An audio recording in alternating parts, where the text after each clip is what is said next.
Some stories are not written in books. They're whispered through memories, through pain, through hope. This is one of them. In a quiet corner of Laos back in the year 1966, a story unfolded that would stay with my family for generations. It was not simply an accident, nor merely bad luck. It was a story about fear, denial, pride, and the heavy weight of karma. I was only 8 or 9 years old at the time, but there are moments in life that leave marks so deep they never fade.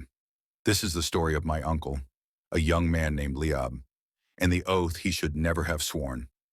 Liab was about 16 or 17 years old when the incident happened. One afternoon, he slung a homemade gun over his shoulder and walked into the forest to hunt squirrels, as many young men in the village used to do. Near the edge of the jungle stood a massive banyan tree, ancient and silent, its roots hanging like long, tired fingers. What Liab didn't know was that another young man from the village named View had already climbed that very tree. He leaned back against its thick trunk, one leg dangling and swinging gently in the air. From behind the tree, Liab could only see a moving shape, a foot swaying back and forth, looking very much like the flicking tail of a squirrel. Without thinking, he raised his gun. He aimed. He pulled the trigger. A sharp cry echoed through the trees. "Ah! Who shot me?" View turned and saw Liab standing there, frozen in terror. In pain and disbelief, he shouted, "It was you, wasn't it, Liab?" But fear ruled Liab's heart. Instead of running to help him, instead of admitting what he had done, he panicked and ran away. Fortunately, the homemade gun was not very powerful. The lead bullet did not go deep. View managed to return home, where his parents carefully removed the bullet and treated the wound.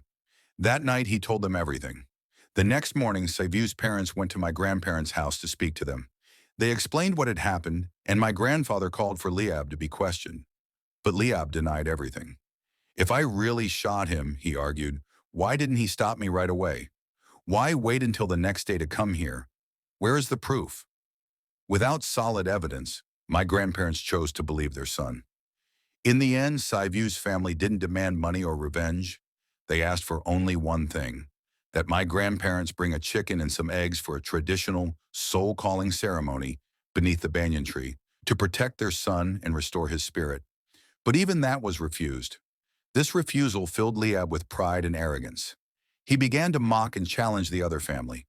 Deeply offended, View spoke again. "If you are truly innocent, then swear it. Dare to kneel beneath the banyan tree and eat the soil where I was shot." Blinded by pride, Liab agreed.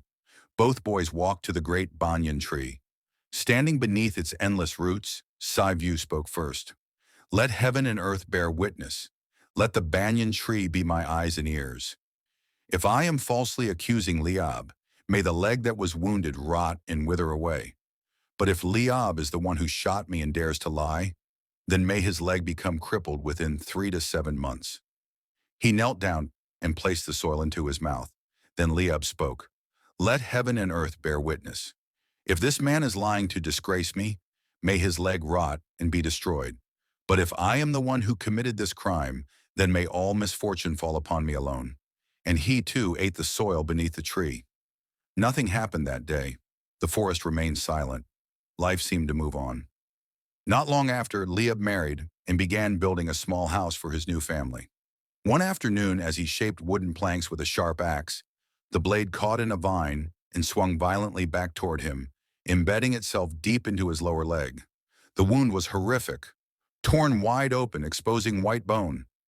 There were no proper hospitals nearby, only jungle, mountains, and days of walking. No healer or man of magic could stop the pain or the decay.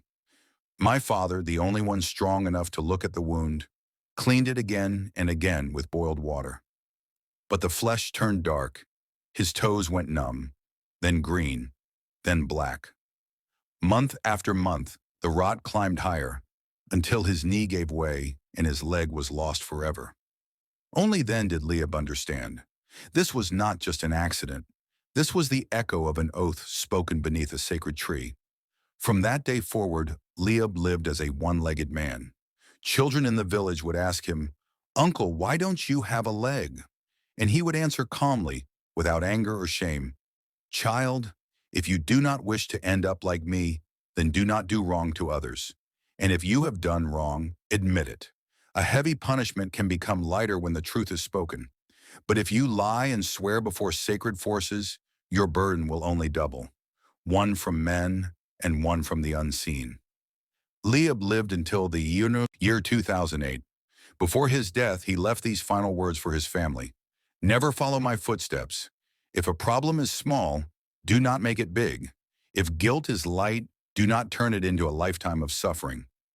Many people today say that curses, spirits, and karma are nothing more than superstition.